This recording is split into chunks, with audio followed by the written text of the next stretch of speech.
Hello friends, good morning. ఏంటి అలా చూస్తున్నారు? నేను మీ దివ్య. ఇప్పుడు వ్లాగ్లోకి వచ్చేద్దాం. మీ ఇంట్లో దీపారాధన అయిపోయిందా? మా ఇంట్లో అయితే ఇప్పుడే స్టార్ట్ చేశాను. ఎందుకంటే ఈరోజు లేట్ అయిపోయిందండి.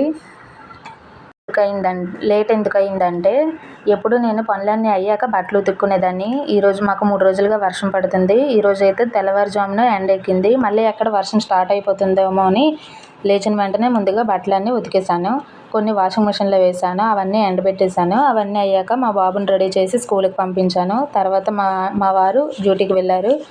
తర్వాత నేను రెడీ అయ్యి దీపారాధనకి రెడీ చేసుకున్నాను. దీపారాధనలో నైవేద్యంగా నేను ఖర్జూరం పెట్టుకున్నాను. ఇప్పుడు ఊదొత్తులు వెలిగించి ముందుగా ధూపం వేస్తున్నాను. ధూపం వేశాక దండం పెట్టుకొని పువ్వులతో పూజ చేసి నెక్స్ట్ హారతి ఇచ్చేయడమే.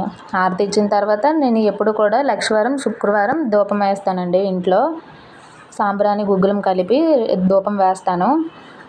ప్రతి లక్షవారం శుక్రవారం కాకపోయినా ఎప్పుడొకప్పుడు వీక్లీ వన్స్ అయినా ధూపం వేసుకోవాలండి.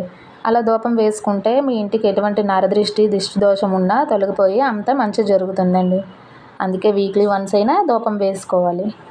నేనైతే లక్షవారం శుక్రవారం కంపల్సరీ ఎవ్రీ వీక్ 2 times కంపల్సరీగా ధూపం వేసుకుంటానండి.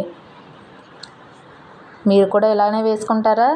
మీకు వీడియో నచ్చితే లైక్ చేయండి, షేర్ చేయండి, సబ్స్క్రైబ్ చేయండి. మాకు మళ్ళీ వర్షం స్టార్ట్ అవుతుందండి. మళ్ళీ బట్టలన్నీ తడిచిపోతాయో ఏంటో. దీపారాధన కంప్లీట్ అయ్యాక వెంటనే వెళ్ళి బట్టలన్నీ తీసుకోవాలి. Bye friends, bye subscribe.